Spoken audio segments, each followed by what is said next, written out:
మార్చి 12వ తేదీన వైఎస్ఆర్ కాంగ్రెస్ పార్టీ పిలుపు మేరకు తిరుపతి జిల్లాలో బోమన కరుణాకరెడ్డి గారి ఆధ్వర్యంలో తిరుచానూరు ఫ్లైఓవర్ వద్ద నుండి కలెక్టరేట్ వద్ద వరకు ఈ యొక్క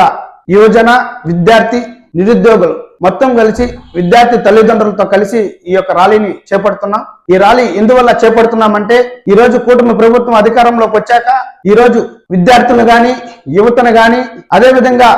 ఏదైతే కూటమి వచ్చిన ప్రభుత్వం వచ్చిన తర్వాత ఏదైతే విద్యార్థులకు ఇచ్చిన హామీలు నెరవేర్చలేకపోవడం, అదే విధంగా మెడికల్ కాలేజీలు ప్రైవేటీకరణ చేయడం, అదే విధంగా నిరుద్యోగికి 3,000 రూపాయలు ఇస్తానని చెప్పి మోసం చేయడం, ఇవన్నిటికి కూడా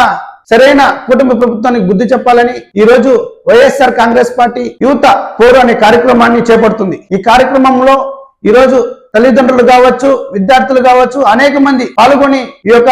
కూటమి ప్రభుత్వాన్ని పూసాలు కదిలిచ్చేలాగా మన కార్యక్రమం చేపడతాం. అదే విధంగా తప్పకుండా కూటమి ప్రభుత్వం పూసాలు కదిలిచ్చే విధంగా ఈ రోజు వైఎస్ఆర్ కాంగ్రెస్ పార్టీ చేపడుతున్న ఫీజు పోరు కార్యక్రమాన్ని విజయవంతం చేయాలని, అదే విధంగా ఈ రాష్ట్రంలో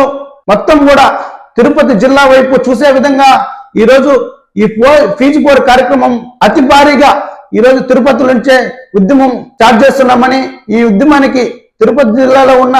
విద్యార్థులు, విద్యార్థి తల్లిదండ్రులు, నిరుద్యోగులు అందరూ కూడా కలిసికట్టుగా వచ్చి కూటమి ప్రభుత్వాన్ని కోసాలు కదిలిచ్చే విధంగా మనం ఈ కార్యక్రమం చేపట్టాలని వైఎస్ఆర్ విద్యార్థి విభాగం యూనివర్సిటీ అధ్యక్షుడిగా మన్నం ప్రేమకుమార్ పిలుపునిస్తున్నాడు.